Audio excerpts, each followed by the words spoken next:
Well, it is 5 o'clock. Good afternoon, everyone. I'd like to call the meeting to order. It is 5 on Monday, June 10th, 2024. Ms. Beck? Sarah Brock? Here.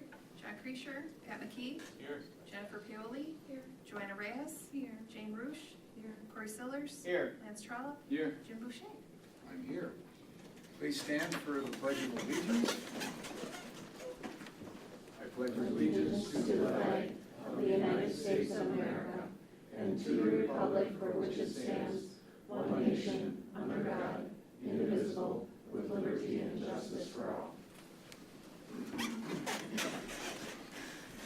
It is the mission of the Wausau School District to advance student learning, achievement, and success, as stated in our mission statement. And there are no speakers today, so we'll move on to the next agenda item. To approve the consent agenda, appointments, additional staff replacements, staff, contract increases, separations, resignations, contract decreases, and terminations, leaves of absence, retirements, minutes, regular meeting of May 13th, 2024, and special meeting of May 20th, 2024. Payment of bills, budget status, and investment report. Donations to the district from Community Foundation of North Central Wisconsin, Good Shepherd Lutheran Church, Yao Yang Pay It Forward campaign, an anonymous donor, Jody Rick, Barry Cole, Deanne Kimball, Sean and Cheryl Slane, and the American.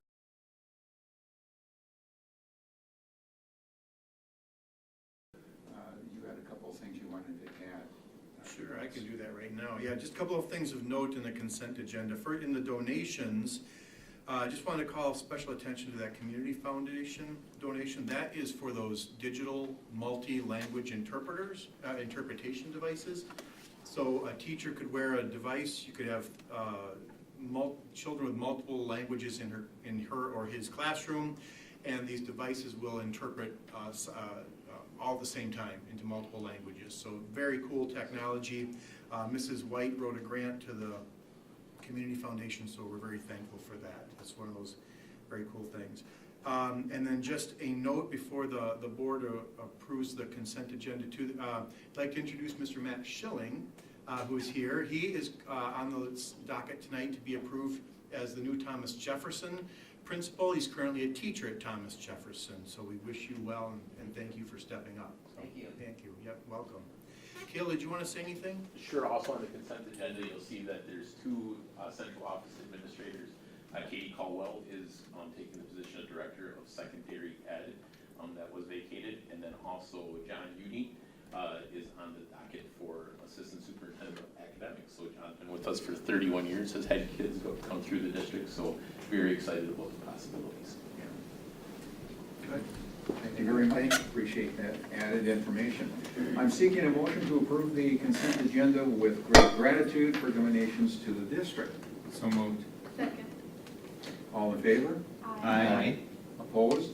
Motion carries. Thank you. Bold recurring business. As referendum-funded facility improvements continue to develop, construction and budget updates will be routinely presented. Wausau West, John Muir, Wausau East, and Thomas Jefferson will be reviewed. Gentlemen, I'll turn it over to you.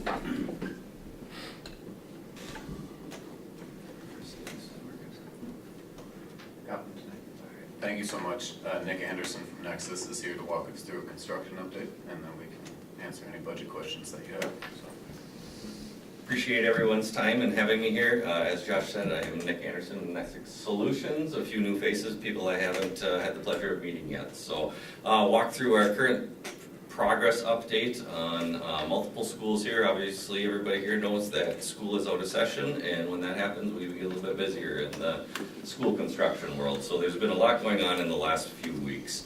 Starting off with the John Muir Middle School, specifically speaking about the music edition. I'm sure anybody that's been driving by that location has continued to see that building put together, or addition put together.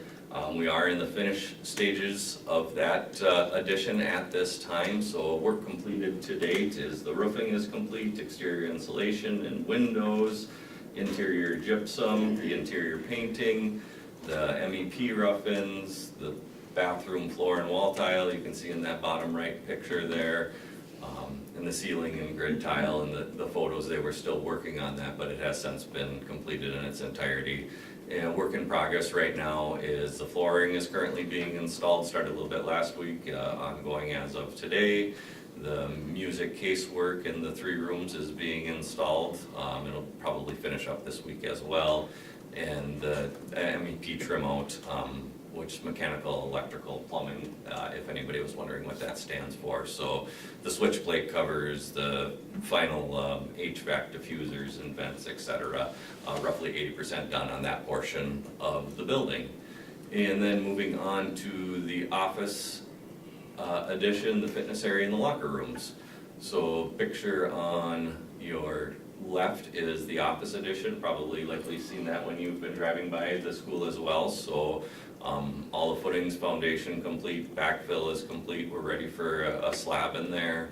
All the bearing and exterior walls have been installed, and starting last week and going through this week, the roof steel is being installed. So basically all the roof joists are on now, and the roof decking will be going on this week. After that, we'll be able to get the concrete slab poured on the inside of the building, and the roof put on the building as well to allow finishes to continue. The fitness edition, that's the newest area that we've broken ground on this property. The picture in the middle there shows it's a rather deep footing tie-in that we're doing onto the existing building, so that would be right to the south of where the pool is right now. Pretty complex area as far as getting out of the ground with the footing and foundations tie into the existing building. Roughly 25% complete with that, and you'll see here in the next week or so as they start to excavate farther to the south to put the rest of the footings and foundation in. And then moving on to the existing locker room. Interesting space to work in there, but all the locker room has been demolished at this point, and what you can see in the picture on the right is they're pouring a new concrete slab over your existing basically structure that was there, to bringing it up to the finished floor elevation. A lot of plumbing and things going on in that space. As of today, the new walls are being installed inside the locker room there. That concrete was poured mid to late week last week. Yeah, moving on to some of the, call it miscellaneous items, or the interior renovations. We had 2 phases of interior remodeling for what we consider the summer slam, the get in and out in the 2.5 months that students and staff aren't in the building. So that started last week on Monday. At this point, we're approximately 25% complete with the demolition in the spaces that are being renovated. And that demolition will continue throughout this week and into next week a little bit. And then at the same time, we're going to start putting things back together a little bit differently. Then the existing roofing replacement, something most people likely don't see, but a big portion of the John Muir roof is being replaced, and approximately 85% of that has been done. We were fortunate and be able to do a lot of that work this spring. Weather cooperated pretty nicely besides the last couple weeks with the rain that we've got, so we've been able to get the lion's share of that work done as well. And then another part of the project that people maybe don't notice is all of the existing lights that were inside the building that were being replaced as part of the construction project were being upgraded to LED lighting fixtures, and that's 95% complete just with the gymnasium incomplete at this point, and it was just a little bit longer lead time for those particular fixtures, so that'll be happening here this summer yet, so then all the lighting upgrade will be complete. That's what we've got going on at John Muir. Any questions there? Otherwise, we'll move on to West. Okay. West, also a very busy campus as well. Work completed to date on the front office addition, which is probably most likely what people are noticing when they're driving by there, is the structure has been completed in its entirety, and part of that is that concrete slab roof deck. So if in the future there decides to be additional toppings on there, that's done, and the roofing has been installed on top of that. I know I say that the roof is 95% complete. The building is totally watertight, but they need to go around the outside and do the final trim as the brick and metal panel finish or wall finishes get to the top of wall height there. Interior slabs have been poured, all the interior walls have been built. It's a combination of masonry, metal studs, and sheetrock inside that office addition. The drywall is installed and 80% finished, so we're actually on to painting stages at this point. So if you get an opportunity to take a walk through there, you can really get the feel for the space now, and it's starting to feel like an office building in there. The MEP above grade rough-ins are roughly 90% complete. Painting is about 50% done. The brick and precast on the outside of the building are roughly 90% complete. And the exterior metal panels are about 75% complete. So that's kind of what you're seeing when you drive by and see the new front office and auditorium addition. Speaking of the auditorium, moving into the renovations of the auditorium space, it has a pretty different feel and look in there if anybody has seen it recently. All the masonry work has been complete. The JIP systems and sound panels are installed. So looking at the picture, seeing kind of call it the tan color along all the brick, those are all new sound panels that go basically around 3 of the 4 walls of the auditorium space. And then the MEP rough-ins, there's quite a bit of work that happened in there that people will never see as well to help with the mechanical, electrical, plumbing systems too. And then moving on to the theatrical lighting, the new theatrical lighting has all been installed. The rigging and curtains are 95% complete. Everything is ready. We just haven't installed the new curtain yet, just waiting until almost all the construction activities are done. So there isn't concerns with the picking up construction debris and dust along the way. So about 85% complete in that, and the intent is that'll be ready for when school starts as well. Moving on Before you to, go, just a Yes. question about the auditorium, the theater, I like to call it instead of an auditorium. Seating, did we gain seats or did we lose seats? you actually ended up losing a few seats, and the reason being is because you didn't have ADA accessible seating in the front of the theater previously. We actually lost a few seats in order to make room for ADA seating in the front of the And theater. I can't remember the blueprints on that. Were there calipers coming on the side to get on stage, or was that from behind stage in which people? Yeah, if you look at that picture there, you can kind of see where I'll call it the black knee wall of the stage goes into where that exit sign is. On the other, Yeah. so there's a lift inside there that can get you to the different elevations. The elevation on the new floor of the office addition, it can bring you to the stage level, or it can bring you down to the lower area there. That's a brand new opening. I think a 12-foot opening there. So anybody that needed the assistance of a lift, they could get down to the lowest level of the theatrical seating, and there'll be ADA seats at that location. So they can get up to the stage or down to the lowest level of theatrical seating, or there's still accessibility from the top of the theatrical seating as well. Thank you. Yep. Then the fitness edition, maybe not quite as visible from the street. The existing fitness building has been completely removed and demolished. The new water main has been installed and is operational. I know it's not anything that anybody can see in this pictures and that, but it is an important part of the project. The existing water main was gonna be right underneath the new building, so it had to get rerouted and go along the outside of the building. So that was a great joint effort between the school district staff and the contractors to be able to get that done in a week and water back on into the building.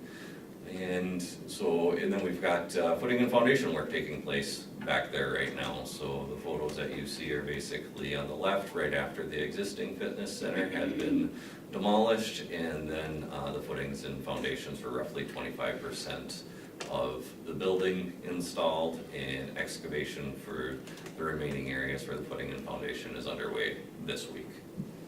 Have we, has all the fitness equipment, weight room equipment, has that been moved to a basketball court, or what's So- happening for use of that this summer? There was a little bit of both. There was an area between the existing commons and the field house, I'll call it, that ended up getting repurposed as a fitness area. So a lot of the equipment was able to get installed in there. And then they do have some of the equipment on, I think it's court number 4, don't quote me on that, but yeah, so it is usable. No We had to kind of make a temporary room for it, but. No surprises in the back? Because it seemed like they were digging and pounding back there for a while. Surprises, I would say the only, yeah, a little bit, there's been some unsuitable soils underneath there, which, do you want, no, is it something that we run into, unfortunately, yes, so, yeah, I don't think, other than that, there's tunnels. I'm just asking so Yeah. we don't get another bill. No, nothing that, Was outside of wasn't the scope. considered, yes. Yeah, okay. The reason you were seeing them back there a little longer is because there's tunnels back there, so they had to spend some time identifying where those tunnels were, and that's probably what you're thinking of, or what you were seeing at that time. And then, we've got a big summer slam, at Wausau West going on this summer as well. So started demo process last week, oh, I'm sorry, I skipped one. The PE locker room, since we last talked, that area had been renovated and completed in its entirety. We've got a certificate of occupancy for that space, and it's been handed over for the school use. And then moving into this summer's renovation, roughly 25% of demolition was able to get complete last week on the first floor and then also on the third floor. So in the upcoming weeks, the demolition will be completed and the new construction will be following right behind it. Any questions? Yeah, just one, can you Yeah. remind me, what will be left after September 1st or whenever it is that school starts? What will the students and staff still be seeing within the school that they have to work around? Well, there's quite a bit of areas on that school. I don't have the map in front of me, but the area that I know is going to be under construction right away when school starts is the existing office space right now. So as the new office area gets completed, the office staff is going to vacate where they are now, go into the new office space, and then that area will Okay. start underneath the renovations. And there are some other places. I can bring the phasing map next time if Yeah, you that's would fine. like to know. Sure. But it's kind of utilizing one space for construction while students and staff can use other places, and we're kind of hopscotching all around that building. So there won't be multiple places torn apart at the time, but I believe come fall, the only area that'll be under active construction will be the existing new space. Okay. Thank you. Yep. Then moving on to East High School, we were able to start out there last week as well. There's a lot of site work being roadways, sidewalks, and parking lots that are getting replaced or maybe reconfigured a little bit through the project. Roughly 40% of the demolition is complete. We'll say the weather didn't help us a whole lot last week. It was pretty wet up there, so they were able to do a lot of the surface work, but to be able to actually take out the sub-base materials, we held off on that for a little while. So if you drive up there, you'll certainly see that it's the flow of traffic has changed a little bit for the summer. There's still access around the building, however, part of it is going to be gravelled for this summer.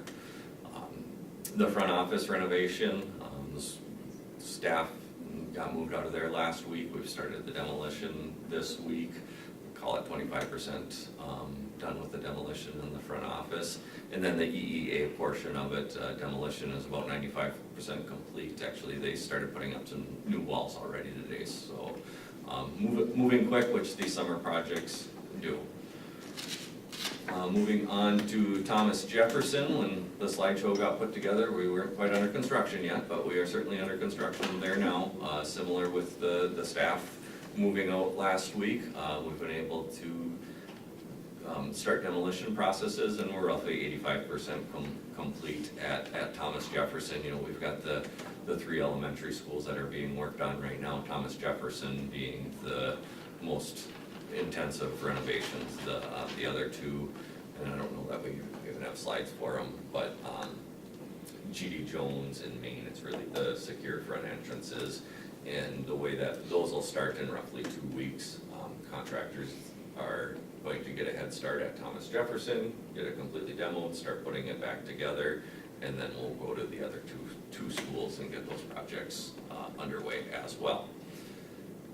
And that is what I have for active construction dates, if anybody has any questions. And then the West High School multipurpose project is out for bid right now, with bids due later this week.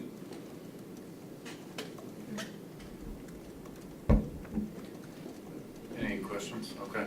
And then this budget summary is actually the same as was at the last board meeting.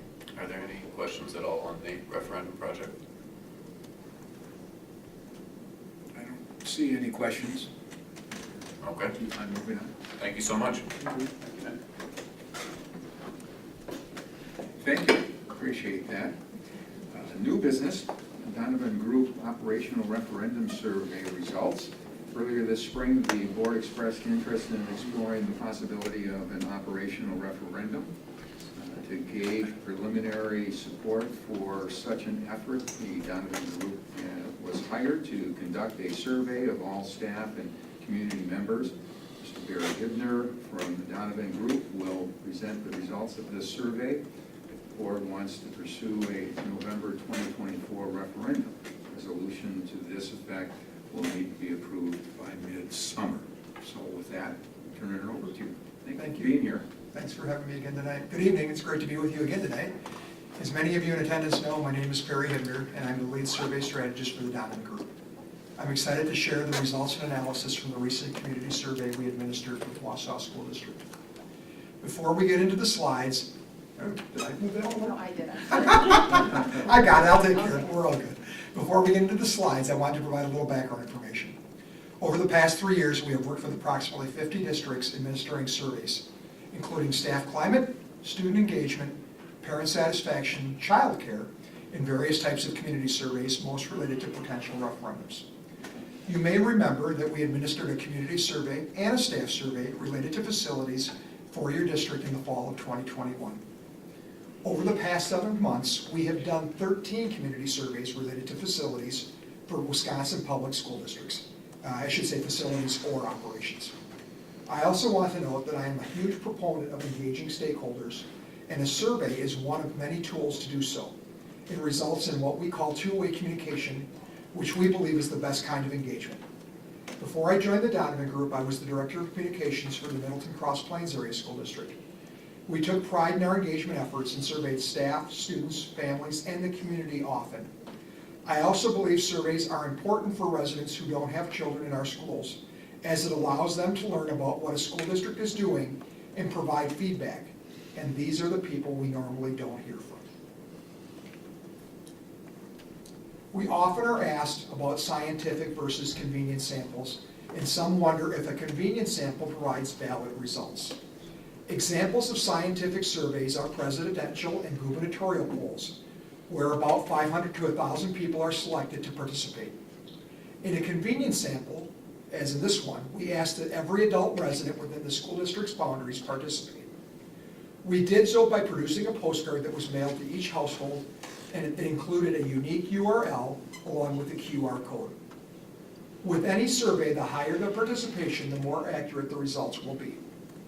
A good completion rate for surveys is typically around 15 to 20% of a district's student population.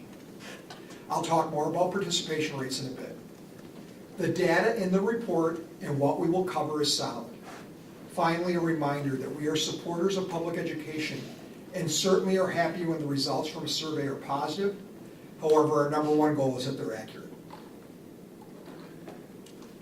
You will see we kept the survey open for nearly a month. Our original plan was to close the survey on May 27th, but because of some delays in postcards reaching residents, we extended the survey window in hopes of more participation. So we closed the survey last week on Wednesday. I will tell you this is probably the quickest I've ever turned around a report, okay? It's good, I'm just saying it's pretty quick. We had 1,959 individuals complete the survey, which is about 25% of the student population. So again, we hit that mark. We would also like to see about 10% of registered voters take the survey. There were about 28,000 votes in the municipalities that make up the school district in the 2020 presidential election. And I always use presidential elections when I look at those numbers. So we fell short of that goal. This was also about 25% fewer participants than we had in the 2021 community survey. What I will tell you is with districts we've worked with over the years, we are seeing less participation among families. And whether that's pandemic related, people being busy, we're not sure on that, but this is not uncommon what happened. We provide 2 sets of data for nearly every question or statement, all respondents in a comparison group, and that's what we did in 2021 as well. It was noted on the previous slide that the comparison group is made up of district residents who are not current parents of preschool or school-age children, nor are they employees or students. We had 643 respondents in that group, which works out to slightly more than 1/3 who completed the survey. This is important because of the third grouping we now provide that we didn't do in 2021, a weighted one. Why do we use a 30-to-70 ratio for that grouping? Because in any school district, 65 to 75% of eligible voters don't have a direct connection to the schools. If we did do a weighting, the results of residents who have children in your schools or work for the district would be overemphasized relative to the percentage of the voting population they make up. Now bear with me, I may have told you this last time, but I'm going to share this anecdote again. I have a 3-year-old grandson, so I compare the 3 sets of data we provide for a community survey to the story of the 3 bears. For our analogy, the all respondents data is too high. That's again because the majority of people who complete the survey will likely be district families or staff, which was the case here, and they're more likely to be supportive of what you decide. For our analogy, the comparison group is too cold. That's because the people in that group don't have that direct affiliation with the district, and they're less likely to be supportive of whatever you say. So for our analogy, the weighted group is just right. The survey opened with 5 demographic questions and 2 communication statements that help us desegregate the data and provide the district with vital information about the best ways to communicate with stakeholders. And then we get into the meat of the survey, starting with this one. More than 54% of all respondents and nearly 38% of the comparison group are satisfied with the district. A no opinion option was included, and had it been removed, you could expect the percentages would have increased by 4 to 5% in each of those 2 groupings. Those numbers are about 10 percentage points lower than we see in other districts in Wisconsin, and would normally suggest it would be difficult for any option related to an operational referendum DPs to be supported. The fact there was good support from all respondents for some of the offerings below is encouraging.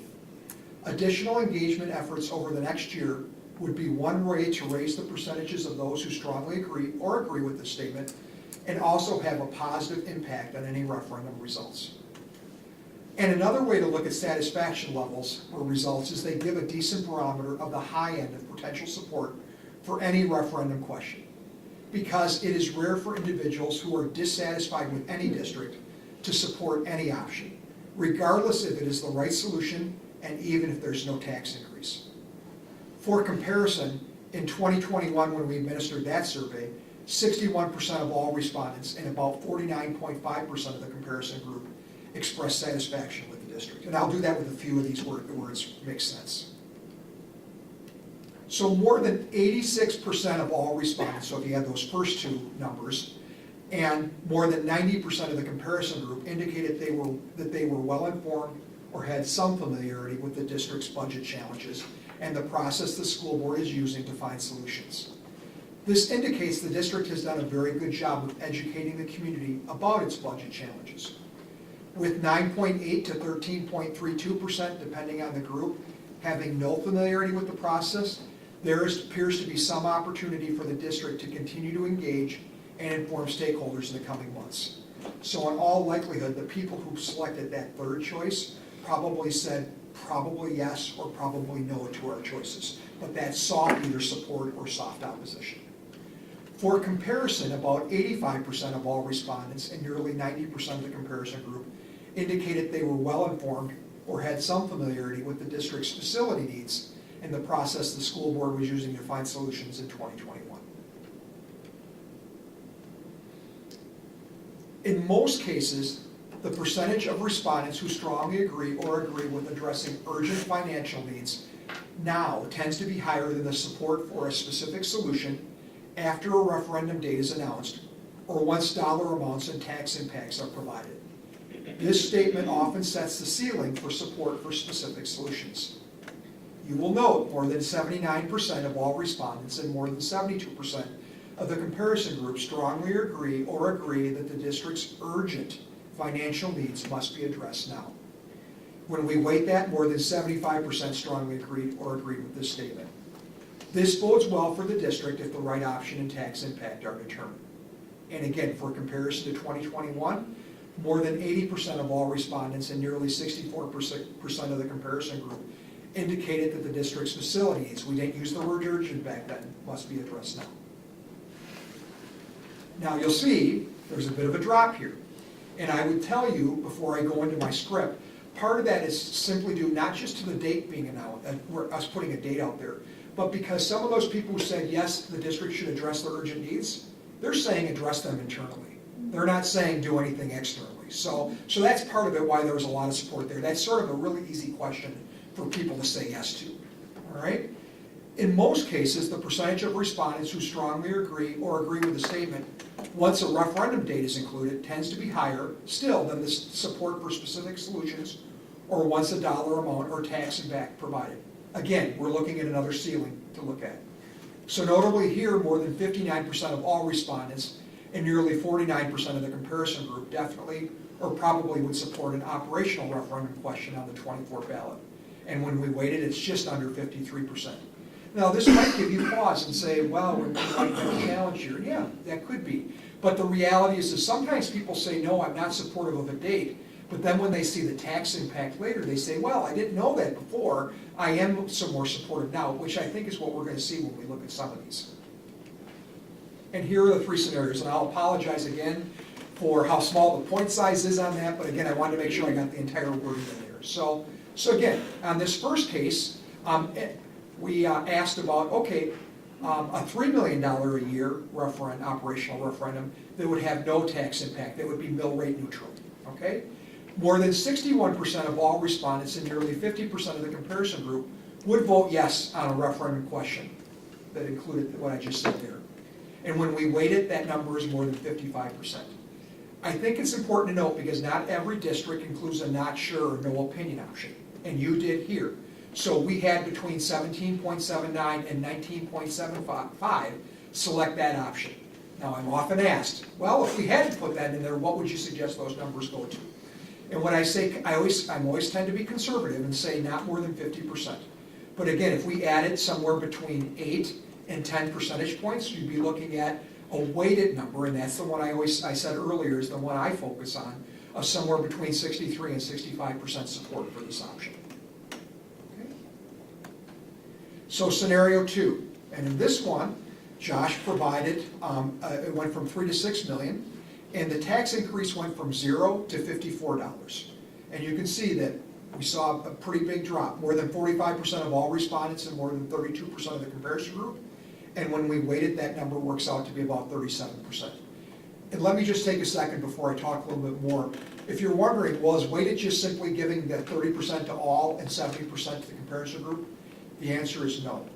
So with the all respondents, we remove anybody who doesn't live in the district when I'm doing the weighting. Because in most of those are going to be your staff members, right?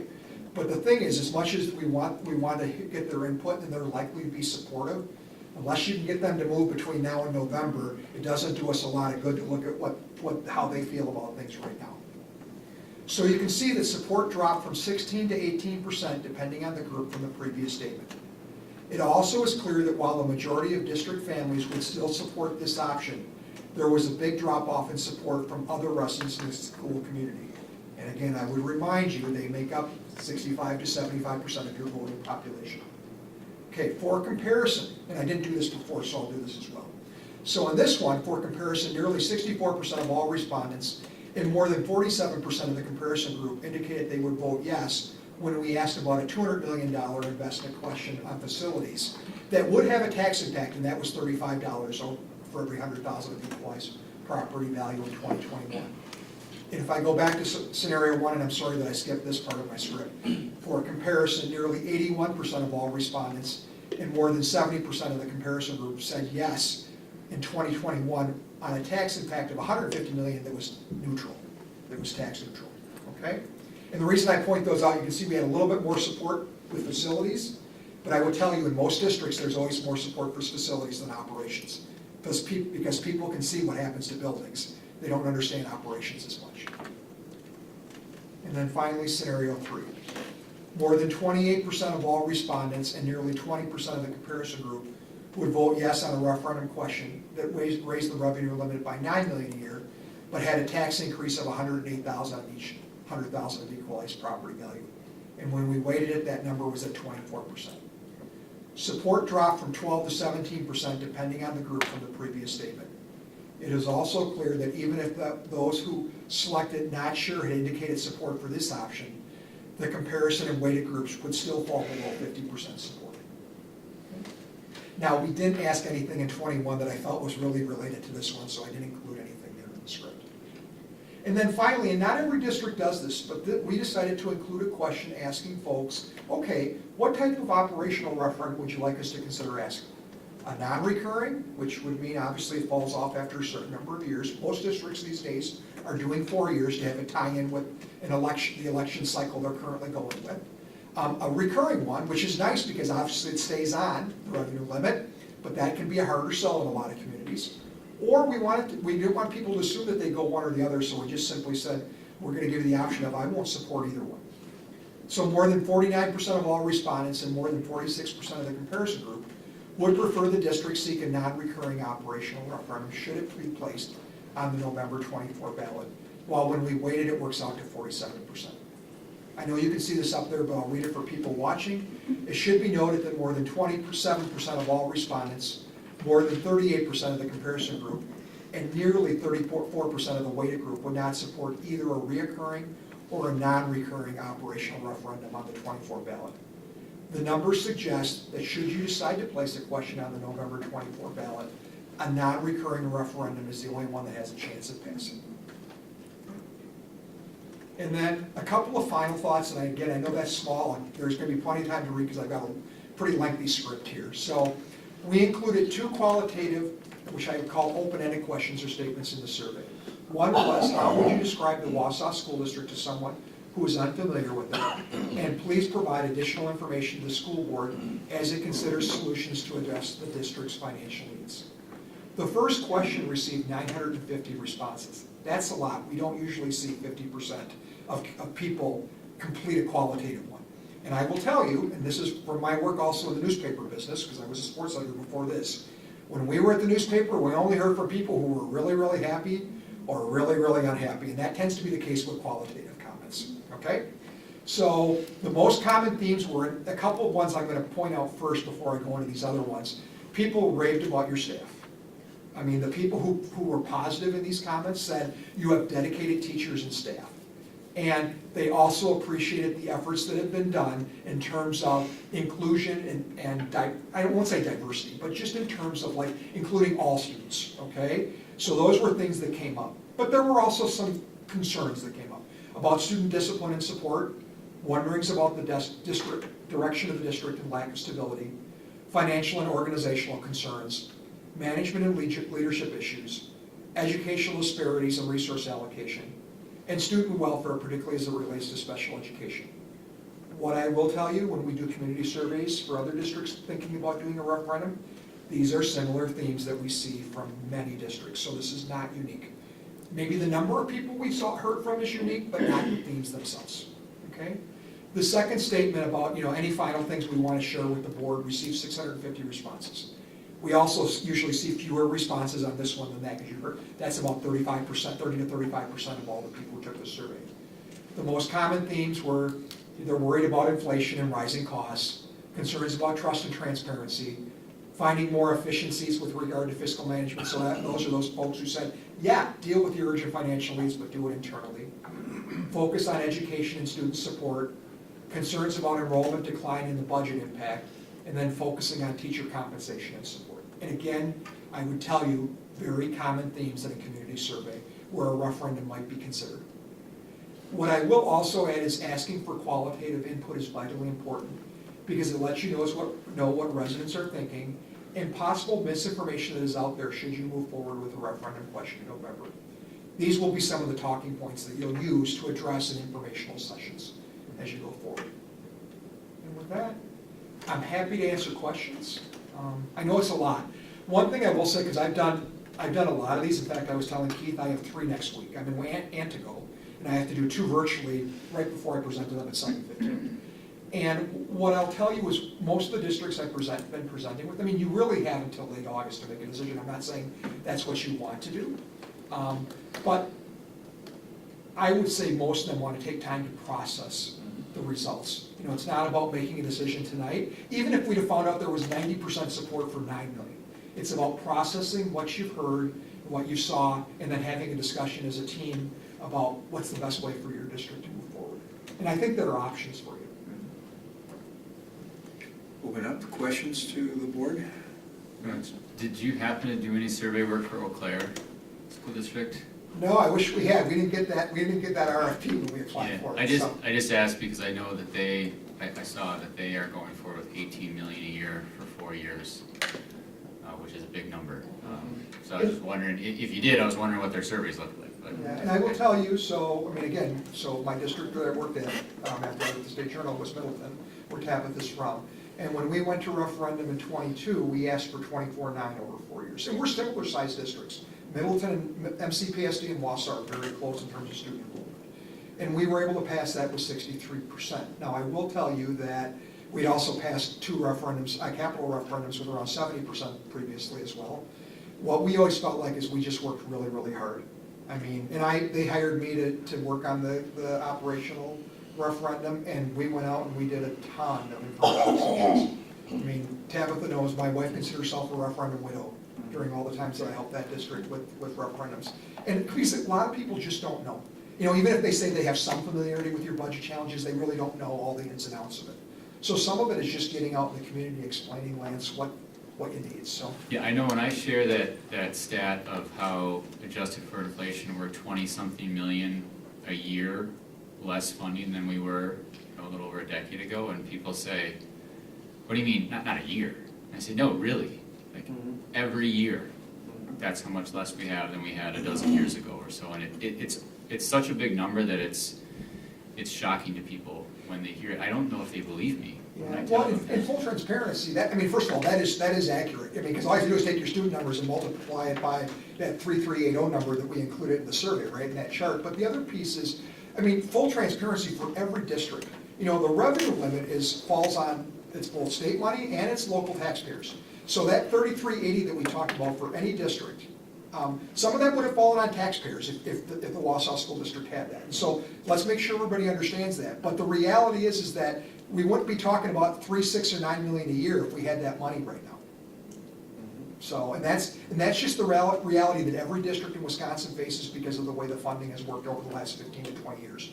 You know, and I know the revenue limits go back to the 90s, but I mean in terms of it, when it changed in 2008, they no longer tied it to inflation. So you mentioned during your presentation 2 things. One, that you're a proponent of engaging stakeholders, and again, that you are recommending additional engagement efforts. What I'd like to know are you mentioned listening sessions. What are other things that as board members that we can be doing to address some of these things that are coming up in your qualitative responses?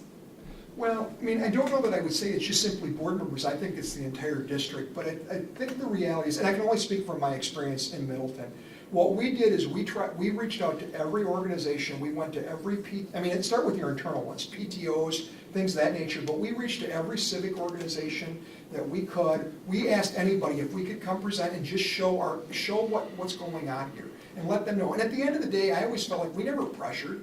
We just provided information, and people will make their own decision. If somebody can't afford it, they're not going to vote for it, you know. But we want them to understand what Wausau students and staff, what they're having to go without because of the fact we don't have enough money the way the system works. Again, if you can get on TV, if you can have the newspapers do stuff. I mean, the other thing is, you have 7,600 students. That means you have approximately 5,200 families. That's 10,400 people who can go to the polls, and every household has 2 people. all of them need to understand what this means for their children if those dollars don't exist for the district. Whatever dollar amount, if you decide to move forward, you go with it.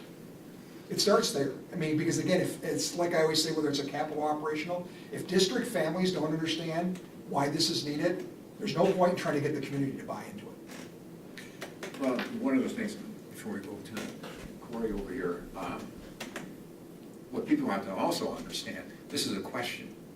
This is the board asking a question, and we will do what the community would like. And if it's voted down, it's voted down. That means we don't go that way. If it's approved, that means the community agreed with it. So I want to make sure that we all understand, a question doesn't mean that we're pushing, but it's a question to the community to know that, what's your decision on this? Well, and James, I appreciate that. And I think it's important. I think that's one reason why more districts are going towards doing surveys ahead of time. Because they really want to engage their community about what might be supported. You know, at the end of the day, there are some districts, my middle brother is the assistant superintendent in Portage. And they've been looking at some capital things, and they've had to do operational referendum since '93. And I saw him at his youngest daughter's graduation party on Saturday. They're probably not going to move forward with any capital things because they don't feel like they have solid support. And the last thing they want to do is put their operational, which comes up in a year, in jeopardy. And so, but, you know, again, and so some districts do surveys and they say it's not the right time. We don't have the right solution. You know, I presented at WASB State Education a decade ago, and I always said it's right time, right solution, right message. I think those are the three pieces that every district has to have in order to be successful. No matter whether they're asking for $1 or significantly more. Good. Corey, do you have a question? I don't think I have any questions. It was very telling, I guess, as the dollar amount went up, how quick it went down, that no one wanted to support, and you still have 39%. Basically, that still don't really have interest in doing, even if the taxes don't change. Which maybe in their mind, that means there's a different solution that we have to attempt to find first, right, before they'll support it. That's all. And sometimes, I wasn't sure if this is what you were asking, Corey, but I'll say it anyway. So sometimes I'll get asked, because a district will see their support for, let's say, the lowest number, and not for the second number. And the board will ask me, is there a number between those that we could ask for? And the answer is yes. You can. I mean, we can do the math and figure out. We never asked that, but it doesn't mean you can't. You don't have to stay at $3 million if you decide to even move forward. You don't have to stay at 3. There might be a number between 3 and 6. But of course, the other thing I will say is that what we're finding right now is that, one, we found in April, we correctly predicted every district we worked with, whether it would pass or fail, based on the survey results. But the results were closer than we expected. And I think some of that is people just nervous about the economy and other things. And so as a result, people who maybe said probably yes or didn't take the survey ended up voting no. And I think, and so as a result, in some of the districts where I'll just say they're really fiscally conservative, and I don't put Wausau in that group, but there are other districts we're working with. We're actually going with an 80-20 ratio, even though that doesn't really make sense from a numbers standpoint in terms of the voting population, but just simply because the last thing I want to do is tell a district you're in good shape with a certain number and then see them not be successful when they go out. I know that's not what you were asking, Corey, but I just thought I'd bring that up. I do want to follow up on the comment that you just made, Pat, because I think you're asking a really good question, which is if there's no tax impact and they're still saying we won't support, there's a follow-up question that needs to happen there. And maybe it's as simple as they would like us to figure out a way to handle it internally, or maybe they're saying no for other reasons. And I think that's where those qualitative answers are really coming into play that we have to look at. Because if there's no tax impact, there's another reason they're saying no. Well, it isn't that there's no tax impact, it's that there's no tax increase. And so what they could be thinking is we could have a tax decrease. So there's that. So there's that percentage. And then there's also a percentage, and I don't know what it is. It doesn't matter what the number is, and it doesn't matter how much information you provide. They will vote no to any spending referendum, whether it's a building, whether it's to pay staff, it doesn't matter what it is. You're going to have that percentage that's always going to vote no. And Lance, you may have been saying this, but I think there's another factor as well. I mean, Diana was telling me that there have been reassessments in some parts of the district.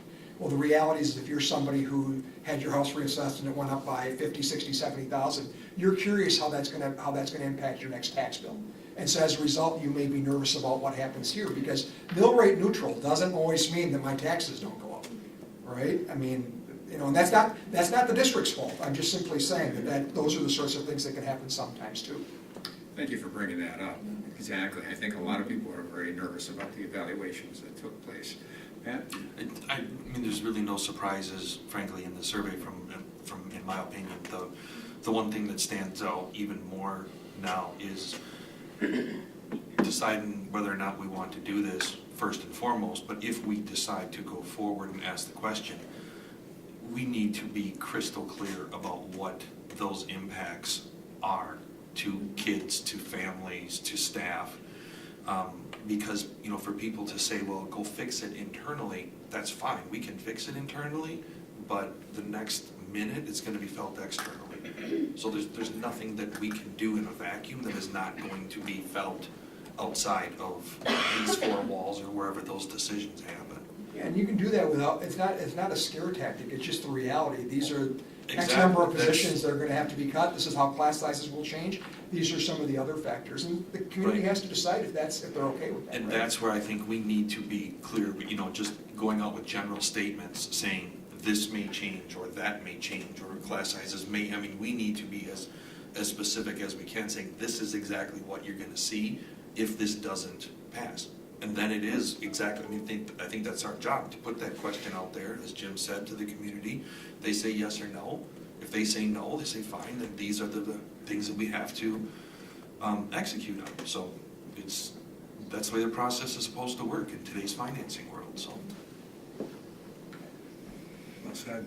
Jane? Pat stole my question. I was just wondering how specific we need to go in those kind of instances. I mean, are we gonna list which positions are gonna be affected? How specific can you get, and how do you deal with the ones that come after you that say you're just trying to scare? Well, there's always gonna be people who say that, and Jane, I will say, first of all, I think it was your email, right? Yeah, so I've responded to that, so we can get information. So, there's two schools of thought. One is be as specific as possible, because quite frankly, people understand when you're saying it's A, B, C, D, versus talking in general terms.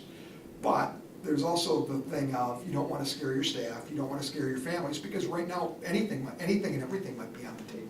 Should you decide you can't move forward because there's not enough support, or should you go with a number and it doesn't pass in November? Again, I can only speak from my experience. We were just honest about what we were doing, and we told people at a time, we're not trying to scare anybody, this is just the reality of what will happen without those dollars. Well, I know the board for years has tried to explain to the community how much more expensive it is to have all the neighborhood schools that we have. And then you get told to handle it internally, but they don't want to see any change. And it's hard to get people to understand. I mean, is it beyond the realm to say we need this, or schools are going to close? Which I don't want to see, because I know that people love their neighborhood schools. Thank you. Jennifer? Nothing for me. Thank you. Okay. All right, any follow-up questions? I'm not sure if we want to go forward with a motion here or not. Is this what we're asking for? We are not This is proposing a informational. motion. This is informational. I think what Mr. Hidmer suggested is, you know, we need to get the board to discuss possible options.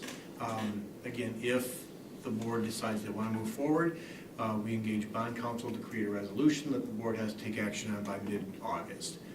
So you probably need some time to process, and this conversation can continue at future meetings. I'd like to know what the tipping point is where it affects the mill rate. Can we go to 4? You know, where is the cutoff? So I don't want to provide a specific number without numbers in front of me. We could probably go to 4.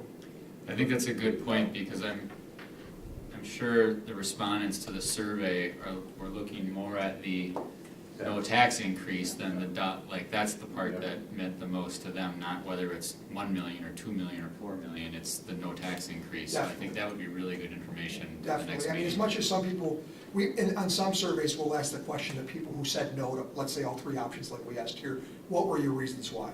And I will tell you, when we asked, and we'll give them 7 or 8 options, and one of them is like, the amount was too high, or the tax impact was too great. Those numbers are almost exactly the same. Why? Because it's basically a tax impact decision. So if the tax impact hits your pocketbook to the point you can't support it, you're gonna say the amount is too high.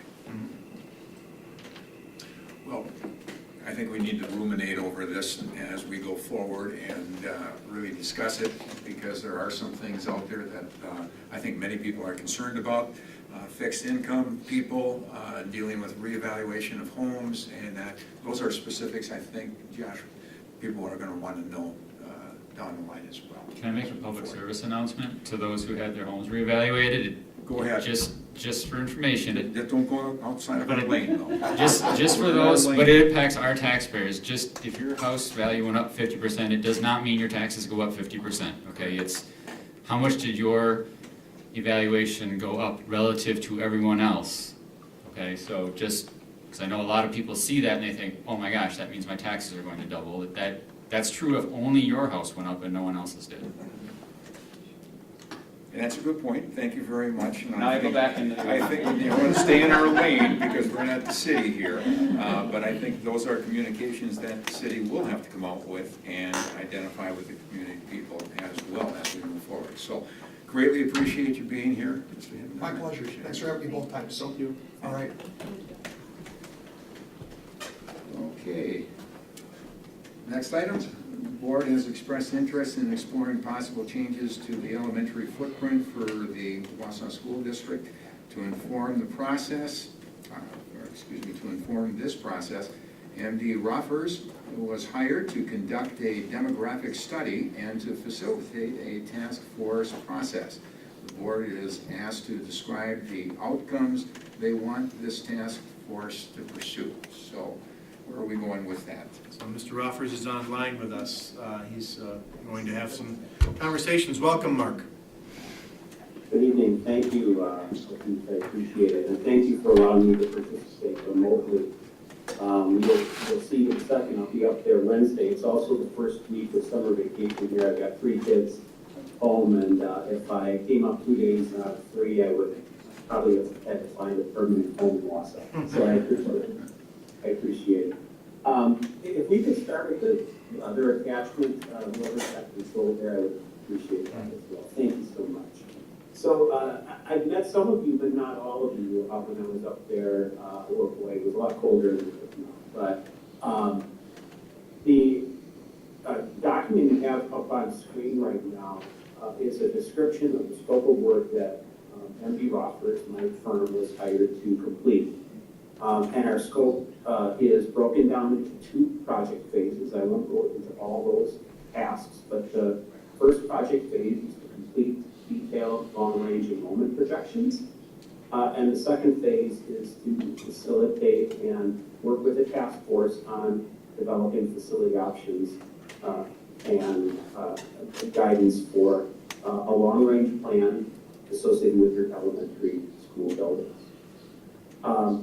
As far as phase 1 is concerned, we are in the home stretch of completing that. We will have a set of enrollment projections compared to the capacities of your elementary schools done within the next 3+ weeks, so that we can present them at the second task force meeting on July 10th, and by extension to the board. Meanwhile, though, we're working with staff to establish a task force that will help understand the implications of those projections and work through its charge, which I'll talk with you about in just a moment. We have our first, and that's phase 2. We have our first task force meeting starting at 5:30 on Wednesday. And we will be meeting with the task force probably 9 times over the course of summer and particularly fall. And as I listen to the previous conversations, it'll be interesting and important to coordinate the work that is being done with the task force with whatever decision the board makes regarding operational wrestling. So that's the basic outline of what we're up to.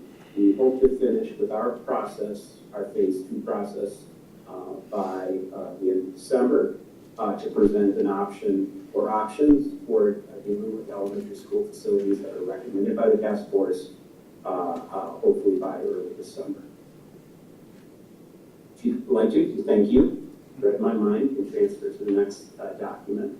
So this document does a few things, and if you could hover in the middle of it at first, that would be helpful. I've already mentioned the task force timeline and schedule. The task force is comprised of 45 members. Like what Perry presented, we worked hard with the district to populate that task force with folks with children, folks without children, and knowledgeables, including elementary educators and support staff. The district got great response through an application process to serve on the task force. I recommend a maximum number of 45 members. This is going to be a highly interactive set of meetings. It'll be anything but me talking in front of people in the rows behind listening to me. We'll have a lot of interaction, and in my experience, that number, 45 people or so, is about the tipping point where we can have meaningful interaction and a meeting that can flow efficiently. The task force will be supported by me and our staff, by your district administration. And we had our first meeting of our administrative team last week to talk about the first meeting. Diana will serve as the primary conduit for task force members to obtain and information and share feedback, particularly between meetings. Why we're here tonight is to inform you as to what we're up to, but also to let you know what, or to get input from you, I should say, and endorsement as to what the charge of the task force specifically is. And if you go to the top of the document, we have a proposed charge that's based on previous discussions of the board and our scope of work. And I'm just going to rumble through fairly quickly and be prepared to answer questions. The first aspect of the charge would be to develop, to evaluate and to recommend one or two preferred elementary school facility options by the end of this year. It may be that the task force has a particular solution in mind. It may be that it has two options that either of which would be acceptable to various degrees that it can bring forward. The focus of those options would be to advise whether the current number of elementary schools in the district should be reduced, and if so, then get as far as they can on the questions of how, where, and when those reductions might occur. As part of that work, the task force, under this charge proposal, would consider student enrollment projections, whether 4-year-old kindergarten should be included in all elementary schools in the district going forward, the conditions, capacity, and location of the existing school buildings, and other option evaluation criteria that we will be working with you and the task force with over the course of the summer to develop. And you might expect at your next meeting, or you meet a lot, at one of your upcoming meetings, we'll bring forward some draft criteria after receiving some task force feedback on that. We're also asking the task force members to serve as key communicators to and from the district community throughout the process, helping share information back and forth to folks they interact with during the process. The idea is that this task force is the main stakeholder participation opportunity associated with this project. And then finally, working with us, working with the administration to prepare and present a report that summarizes findings and recommendations to you, the school board, at the end of the process. Happy to answer questions at this point, either on the process or the proposed charge. Our ask of the school board this evening is to recommend this task force charge either as presented or with any tweaks that you feel are appropriate. Thank you. Questions from the board? Jane, would you like to kick this one off?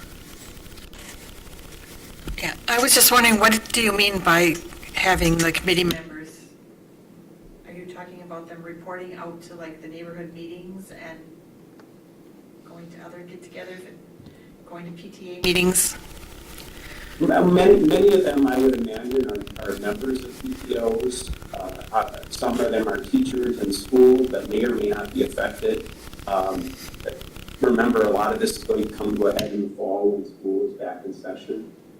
We're not necessarily asking them to be proactive, call 15 of the neighbors, that kind of thing, but they will get known and we'll have questions of them asked. And to the extent that we can help share factual information with the support of the task force members, we'd love to get that. Okay, thanks. Jennifer? No questions for me. I'm just excited to get the process going and see the information as it comes in. Joanna? How will these 45 members be chosen? I can lean on Keith for a little support, but they have been chosen already. Yeah. And their first meeting's in about 48 hours. Yeah, so I can just remind people of the process. So we, as Mark mentioned, we did an all-call. We had 79, is that right, Diana? I think, oh, she's not here, she had to go. I think we had 79 people request to be on the task force. Again, Mark recommended a max of 45. So we chose the three groups that we mentioned earlier, people with children in the district, people with children not in the district, and staff. We divided that into equal representation of 15 each. Then we took a random number generator, drew a number out of the computer, essentially, attached that to a name. That's how they were selected. So they've all been notified, those who were selected and those who were not. We also, additionally, we had a request for a list of the people who were selected to be on the task force. That's not unusual. We've had that in the past. Before we released that list, we wanted to let the people know that we were releasing their names. And we had a little trouble reaching some because we only had mailing addresses. And we did have one person say, no, I don't want to be on it if I'm going to be associated or my name's going to be released. So we had a list of, we had drawn members as alternates as well. So we will fill in those spaces in that order. Does that help? Yeah. All right. Went to this Yeah, side. I'm sorry, to cap that response off, one of the key requests that we had of applicants was that they commit to attending ideally all of the 9 meetings, and we have the meeting dates all set, or at least the vast majority of them. In my experience, it's hard to stay connected to anything really when you're there only half the time. So that was a key, I think, filter for many people as well. Sarah? I just wanted to say I appreciate very much the inclusion of the task force charge number 4 about asking them and expecting them to serve as key communicators. The best advocates are always the people who are a part of the process, whether they're students and families or district members or community members. And I think setting that expectation up front that people are going to have questions of them and they are going to be serving as advocates of whatever the decision finally is, and they're a part of the process. Transparency has obviously been something we've talked about a lot, and this is a wonderful step in that direction, so thank you for including that. Yeah, I got a couple of things. I guess originally when we talked about this process being created and gone through, and maybe it was a personal hope that we would have the info done sooner than now in December is what is being suggested, for the simple fact that I was seeing this information as something that could be used in our budget discussions to have an idea of where we were maybe going, so that could impact on what we wanted to do for this time around before we got into the next thing. So not to rush anybody, but you need to, that was my first thought. The other thought is, you have these things laid out and the 5 points. But part of the reason I think we want you and the task force to go through this kind of different set of information than what the last elementary task force did, is that the board shouldn't be influencing this process at all. So that we stay separated from it and let you guys do what you need to do so that we're not tainting it at all.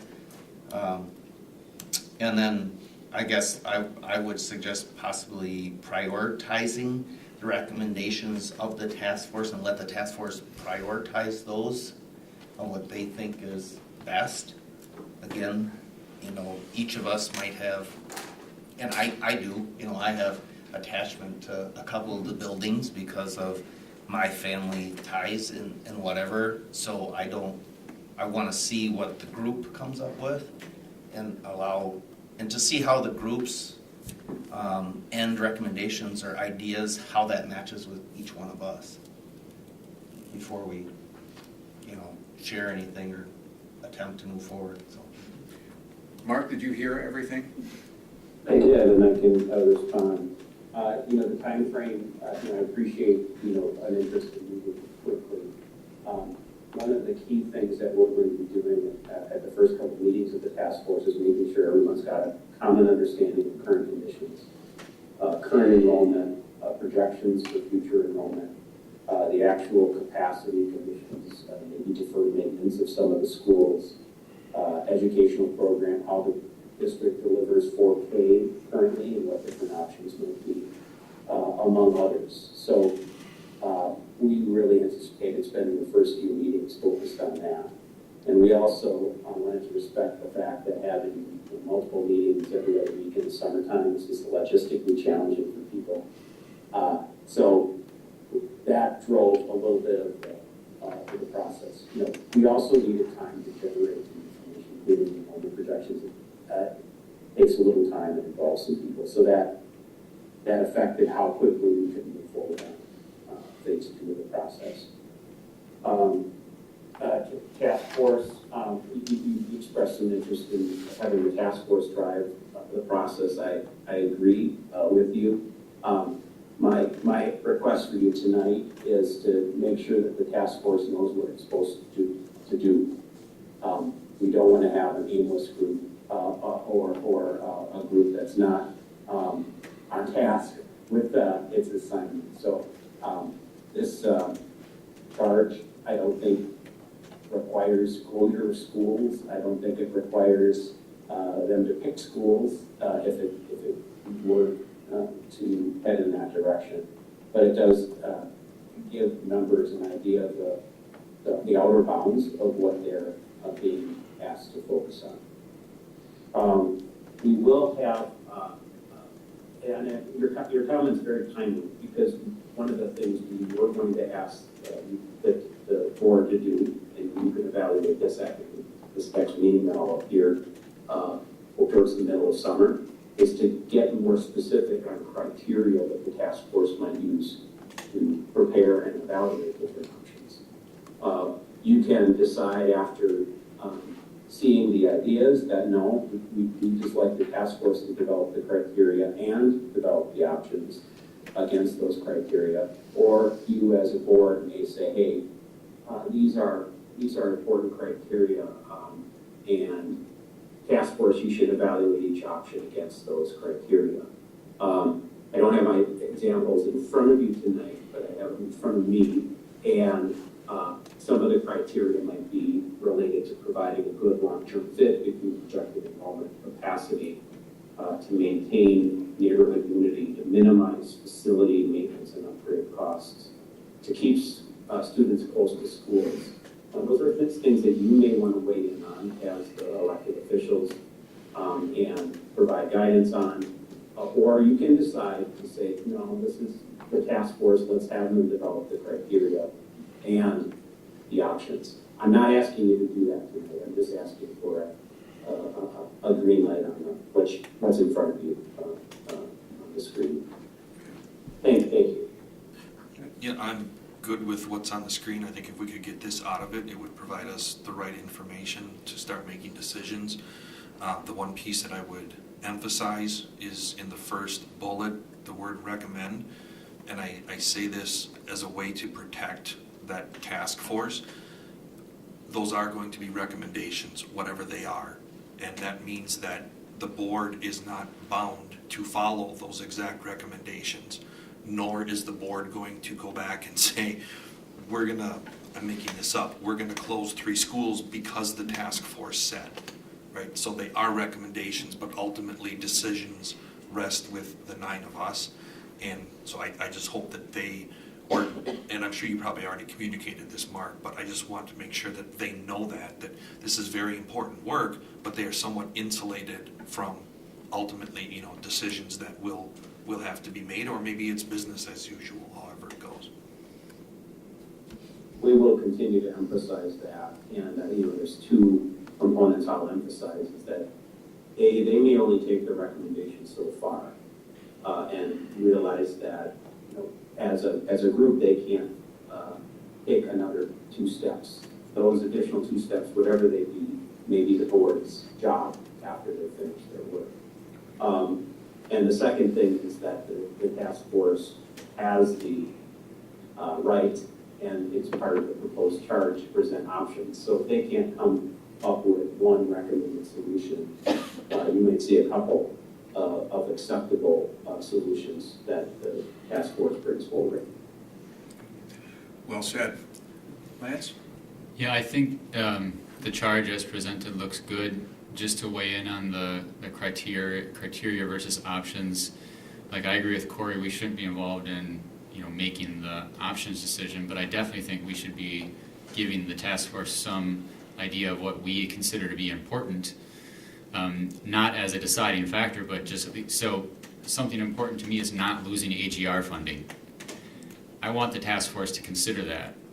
That doesn't mean that they can't make a recommendation that loses AGR funding, but knowing that it's important to me, they better have considered it and have a reason why, because otherwise I'm gonna look at it and say, well, that doesn't, you gotta explain it. Or, considering one school needs $12 million of work and one school needs $100,000 of work, like that's important to me, that it's a consideration. So I think it will be important for us to be involved in that criteria setting.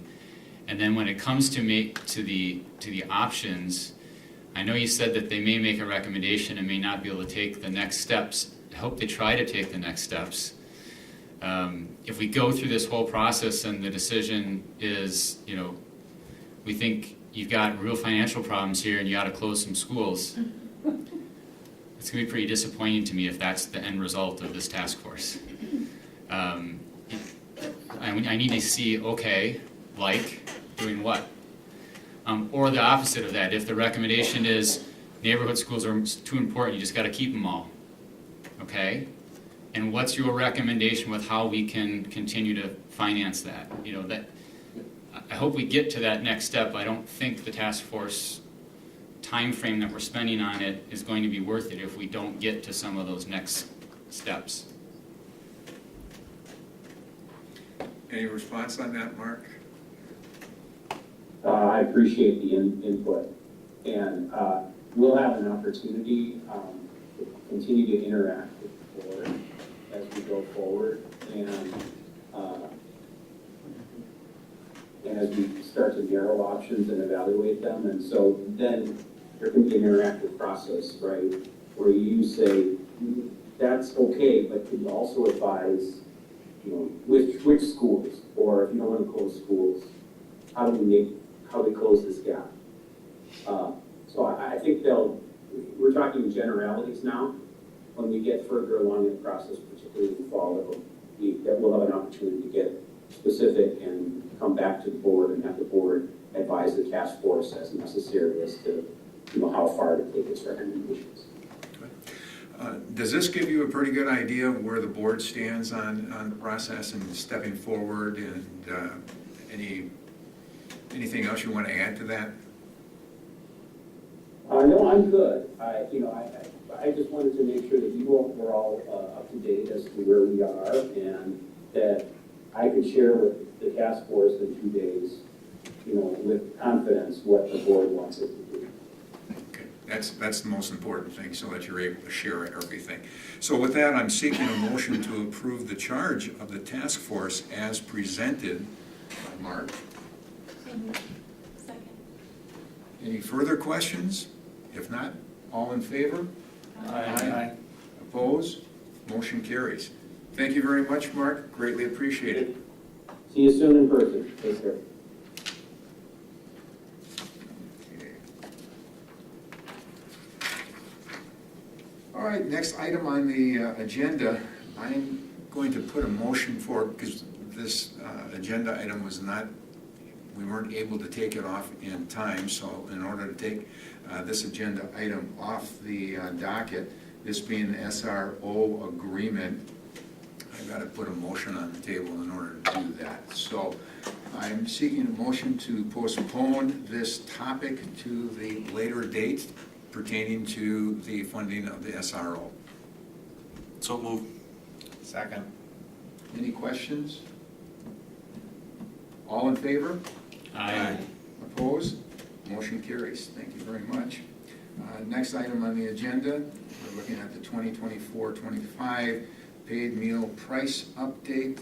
The USDA PLE tool was used to determine the new weighted pricing average for the 2024-25 school year for Wausau School District.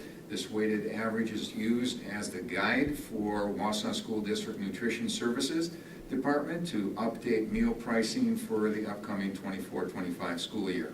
In addition, the Wisconsin Adult Meal Price Calculation Guidelines provided by the DPI was used to update adult meal pricing utilizing the pricing SFA option of the Wisconsin DPI pricing tool. This has already been discussed. Any additional items to that? If not, okay, I'll continue to move on to the next agenda item. We're looking at, the board will preview proposed changes to the list of updated Neola policies. Dr. Hiltz, are you going to take us through this like you have done in the past? We went through it at the last meeting, so I would just entertain any questions prior to approval. Okay. Any questions for Dr. Hiltz? All right, then we can move on, continuing on. We need to take action. I'm Oh, sorry. seeking a motion to approve the proposed policies changes as presented. So moved. Second. All in favor? Aye. Opposed? No. One opposition? Okay, moving forward. Motion carries. All right. Next item on the agenda, Wisconsin School Nutrition Purchasing Cooperative Agreement. Wausau School District Nutrition Service Department currently belongs to the Wisconsin School Nutrition Purchasing Cooperative, WSNIP Co-op Group. The organization is requesting member districts to present the co-op's resolution to their respective school boards for the approval of continued membership for the 2024-25 school year.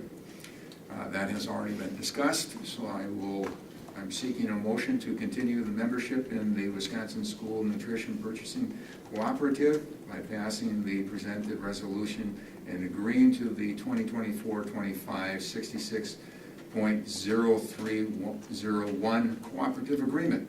Second. All in favor? Aye. Opposed? Motion carries. Thank you very much. Going to agenda item 9, that comes to me right now.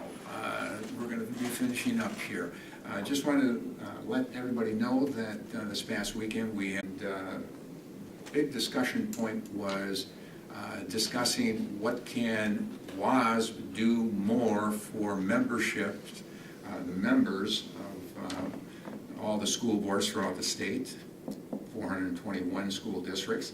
And we started talking specifically about the learning platform that we purchase every year for all of the individuals on our school board, and talking about the fact that an important way of professionally developing ourselves by taking a look at these different videos and learning from those. I'm just going to encourage everyone, take advantage of that. The district has purchased that, and we have a lot of options out there. If you have any questions, you can probably find the answers throughout these videos that are on that learning platform. I find it to be very beneficial, so take a look at it if you can soon. With that, we move on to Mr. Sillers, deliver legislative liaison. Yeah, all I have to share this time is that Wednesday I'll be participating in a conference through the National Association of Home Builders in Washington, D.C., and we'll have the opportunity, as I did last year, to engage with Congressman Pocan, Fitzgerald, and Tiffany about some of our newcomers to the district and how we've, made some strides in adapting to that, and to see what other things the federal level may be able to do between that and then the special education funding, since I will be there. So. Thank you. Greatly appreciate that. Dr. Hiltz? Yeah, I've got an interesting thing just to share tonight.